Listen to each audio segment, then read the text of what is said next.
ಲೈಂಗಿಕ ಹಗರಣದಲ್ಲಿ ಸಿಲುಕಿ ಪ್ರಜ್ವಲ್ ರೇವಣ್ಣ ನಾಪತ್ತೆಯಾಗಿ ಇವತ್ತಿಗೆ 31 ದಿನ, ಸರಿಯಾಗಿ 1 ತಿಂಗಳಾಯ್ತು. 7 ದಿನ ಕಾಲಾವಕಾಶ ಕೊಡಿ, SIT ಮುಂದೆ ಹಾಜರಾಗ್ತೀನಿ ಅಂತ ಪ್ರಜ್ವಲ್ ರೇವಣ್ಣ ಹೇಳಿದ್ರು. ಆದರೆ 31 ದಿನ ಆಗ್ತಾ ಇದೆ, ಈವರೆಗೂ ಪ್ರಜ್ವಲ್ ರೇವಣ್ಣ SIT ಮುಂದೆ ಹಾಜರಾಗಿಲ್ಲ. ಎಲ್ಲಿದ್ದಾರೆ ಪ್ರಜ್ವಲ್ ರೇವಣ್ಣ ಅನ್ನೋದು SITಗೆ ಈವರೆಗೂ ಸ್ಪಷ್ಟತೆ ಇಲ್ಲ. ಪಾಸ್ಪೋರ್ಟ್ ಅನ್ನು ರದ್ದು ಮಾಡಬೇಕು ಅಂತ SIT ಪತ್ರ ಬರೆದಿದೆ, ಆ ಪ್ರಕ್ರಿಯೆ ನಡೀತಾ ಇದೆ.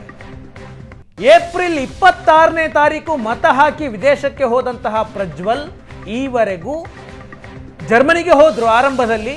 ಆ ನಂತರ ಅಲ್ಲಿಂದ ಎಲ್ಲೋಗಿದ್ದಾರೆ, ಎಲ್ಲಿ ಉಳ್ಕೊಂಡಿದ್ದಾರೆ ಯಾರಿಗೂ ಮಾಹಿತಿ ಇಲ್ಲ.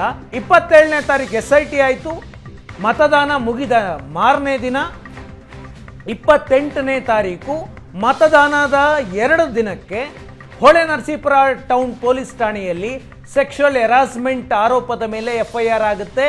A1 HD ರೇವಣ್ಣ ಆಗಿರ್ತಾರೆ, A2 ಪ್ರಜ್ವಲ್ ರೇವಣ್ಣ. ಈ ಕೇಸ್ SIT ತನಿಖೆ ಮಾಡಬೇಕಾದ್ರೆ SIT ಮುಂದೆ 5 ಜನ ಸಂತ್ರಸ್ತೆಯರು ಬಂದು ಹೇಳಿಕೆಯನ್ನ ಕೊಟ್ಟಿದ್ದಾರೆ.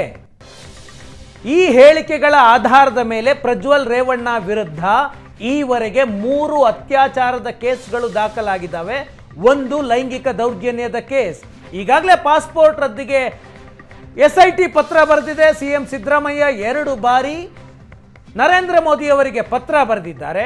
ರೇವಣ್ಣ ಅರೆಸ್ಟ್ ಆದರೂ, ರಿಲೀಸ್ ಆದರೂ, ಬೇಲ್ ಮೇಲೆ ಕಾನೂನು ಪ್ರಕಾರ ಹೋರಾಟ ಮಾಡ್ತಿದ್ದಾರೆ. ಇಷ್ಟಾದರೂ ಕೂಡ 3 ಅತ್ಯಾಚಾರ ಕೇಸ್ನ ಆರೋಪಿ ಪ್ರಜ್ವಲ್ ರೇವಣ್ಣ ಈವರೆಗೂ ಪತ್ತೆ ಇಲ್ಲ. ಪೊಲಿಟಿಕಲ್ ಸರ್ಕಲ್ನಲ್ಲಿ ಒಂದು ಮಾತಿದೆ, ಲೋಕಸಭಾ ಚುನಾವಣೆಯ ಫಲಿತಾಂಶ ಬರುವವರೆಗೆ ಪ್ರಜ್ವಲ್ ರೇವಣ್ಣ ಬರೋದಿಲ್ಲ. ಫಲಿತಾಂಶ ಬಂದು ಆ ನಂತರ ಪ್ರಜ್ವಲ್ ರೇವಣ್ಣ ಬರಬಹುದು ಅನ್ನುವ ಚರ್ಚೆ ಪೊಲಿಟಿಕಲ್ ಸರ್ಕಲ್ಸ್ನಲ್ಲಿ ಆಗ್ತಾ ಇದೆ. ನಿಜವಾಗ್ಲೂ ಬರ್ತಾರಾ ಫಲಿತಾಂಶ ಬಂದ ಮೇಲೆ ಗೊತ್ತಿಲ್ಲ.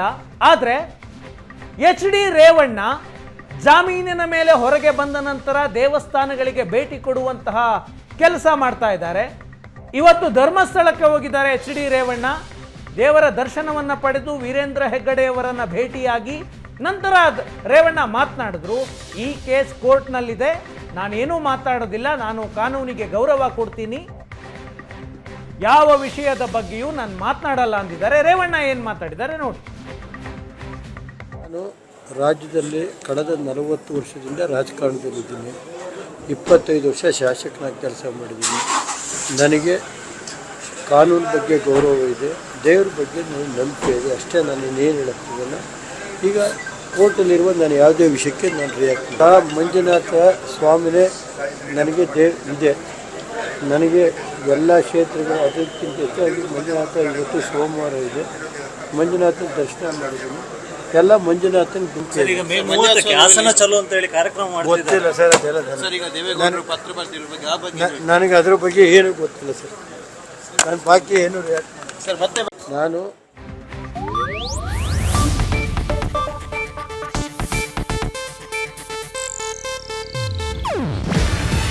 ಇದು ಏಷ್ಯಾನೆಟ್ ನ್ಯೂಸ್ ನೆಟ್ವರ್ಕ್ ಪ್ರಸ್ತುತಿ. ನೀವು ನೋಡ್ತಿದ್ದೀರಾ ಏಷ್ಯಾನೆಟ್ ಸುವರ್ಣ ನ್ಯೂಸ್.